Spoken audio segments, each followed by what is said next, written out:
স্বাগত আপনাকে CSR এমটিভিসি election এক্সপ্রেসে। আমরা যেটা জানি যে বাগেরহাট 4টা আসন ছিল, সেটা 3টা আসন করা হয়েছে। এটা 2 আসন ছিল, এখন সেটা 1 আসন হয়েছে। এই আসনের যে পার্থক্যটা, সেটা আসলে ভোটের লড়াইয়ে কতটা প্রভাব পড়তে পারে বলে মনে করছেন?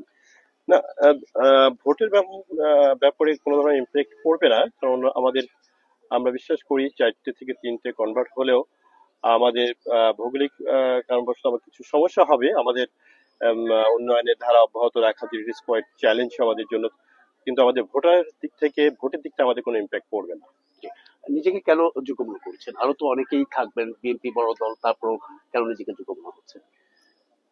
যোগ্য তো সবাই সবাইকে যোগ্য মনে করবে, এটাই স্বাভাবিক। তবে আমি যোগ্য মনে করছি এই কারণে, আমি 17টা বছর আমি এই রাজপথেই ছিলাম নেতাকর্মীদের সাথে নিয়ে।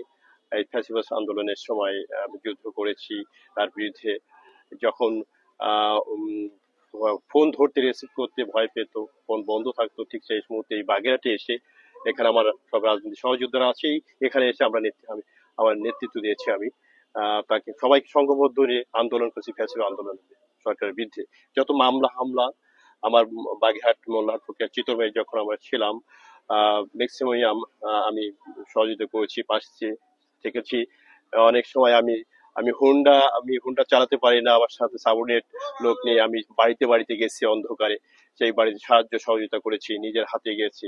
যেখানে পথ দিয়ে চলায় দুষ্কার ছিল, মশাল মিছিল পিকেটিং পর্যন্ত আমি করেছি। এই জন্য আমি সর্বক্ষণই আমি নেতাকর্মীর পাশে ছিলাম, দলের পাশে ছিলাম। আমি যোগ্য মনে করছি। এই আমি যোগ্য না, আমার বিশ্বাস আমার নেতা কর্মী, আমার সাধারণ মানুষ আমাকে যোগ্য মনে করে। জি। সেক্ষেত্রে আপনাকে যদি কোনো কারণে না দেওয়া হয়, অন্য কাউকে দেওয়া হলো বিএনপি থেকে বা জোটের অন্য কাউকে, তো সেক্ষেত্রে আপনার সমর্থকরা কি আসলে কোনো ধরনের বিক্ষোভ করবে কিনা বা কোনো ধরনের সমস্যা পড়তে হবে কিনা? দেখেন, এই ক্ষেত্রে আগে থেকে এই আমাদের নেতৃবৃন্দদের, সাধারণ মানুষ এবং আমার রাজনৈতিক সহযোগীদের বলা আছে, যদি এরকম কিছু হয় অবশ্যই আমার চেয়ে যোগ্য যদি দল মনে করে তাকে দিবে। আমরা সবাই একসাথে কাজ করবো এবং আমাদের নেতৃবৃন্দ, নেতা কর্মীরা ইনশাল্লাহ তার হয়ে কাজ করবে।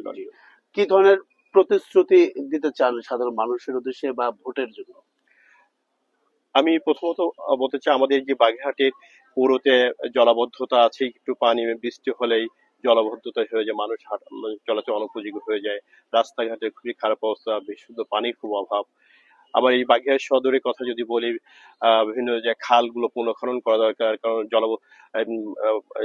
পানির রেজিস্ট হওয়াতে অনেক সময় দেখা যায় যে অসৎ উপায়ে খালটাকে দখল করে ঘেরে চাষ করা, পানি ফ্লোটা না হওয়াতে, লবণাক্ত হওয়াতে জমিতে সারাউন্ডিং এ ক্ষেত খামারে তখন ফসল ঠিক মতো হয় না। তো এগুলো ইনশাল্লাহ আমাদের টার্গেট, যে খালগুলো পুনঃখনন করা এবং নদীকে নদীও আমাদের একটা চিন্তা ভাবনা আছে, নদীকে আমরা পুনঃখনন করতে চাই সারাউন্ডিং এ। আর আর এই পাশাপাশি মোল্লাহাট, যেহেতু মোল্লাহাট, ফকিরহাট, চিতলমারি একই অবস্থায় বিরাজমান করছে, সেগুলো রাস্তাঘাটে খুব বেহাল অবস্থা। চিকিৎসা খাতে আমরা আমাদের 31 দফার মধ্যে আছে, সেবা খাতকে আমরা নিশ্চয়তা করতে চাই, সেবা দিতে চাই। আমরা যদি ক্ষমতায় আসি, আমরা 100% স্বাস্থ্য সেবা নিশ্চিত করবো। মোংলা সমুদ্র বন্দর নিয়ে কোনো ভাবনা আছে কিনা, ছোট করে? মোংলা সমুদ্র বন্দর, আপনারা জানেন যে আমাদের রাজস্ব 343 কোটি টাকা সেখানে, অথচ আমি যদি কম্পারিজন করি চিটাগং পোর্টকে 5,056 কোটি টাকা। এই যে বিশাল বৈষম্যতা, এই কারণ হলো যে আমাদের যেখানে অবস্থা মোংলা পোর্টটা, সেখানে আমাদের যে ড্রাফটটা খুবই কম, বড় বড় শিপগুলো আসতে পারছে না, এখানে আমাদের ট্রান্সশিপমেন্টটা খুবই সমস্যা। এই জন্য আমরা এই মোংলা পোর্টটাকে আরেকটু গভীর সাইডে নিতে চাই এবং আমরা আধুনিকায়ন করতে চাই। যাতে জামাতও অংশ নিচ্ছে এককভাবে, সেক্ষেত্রে কতটা চ্যালেঞ্জ হতে পারে বিএনপির জন্য এই আসনটিতে? ধন্যবাদ। মোল্লাহাট, ফকিরহাট, চিতলমারি জামাতে একবারই আমি যতটুকু জানি নির্বাচন করেছে 1996 সালে। ওই সময় 8,443 ভোট পেয়েছিল।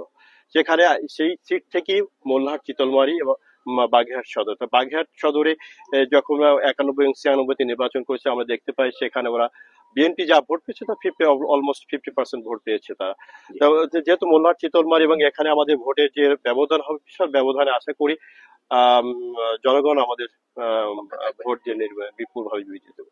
অসংখ্য ধন্যবাদ আমাদের সঙ্গে আপনি এতক্ষণ যুক্ত ছিলেন। পরবর্তী সংবাদ বিকেল 5টায় থাকছে বাগেরহাট 2 আসন, সেখানে তুলে ধরার চেষ্টা করবো বিভিন্ন রাজনৈতিক দলের তৃণমূল পর্যায়ের নেতাকর্মী সহ সম্ভাব্য যারা প্রার্থী রয়েছেন তারা কি ভাবছেন আগামী নির্বাচনকে কেন্দ্র করে, সেসব বিষয়ের সঙ্গে থাকুন সিএসআরএম ডিবিসি ইলেকশন এক্সপ্রেসের। ধন্যবাদ।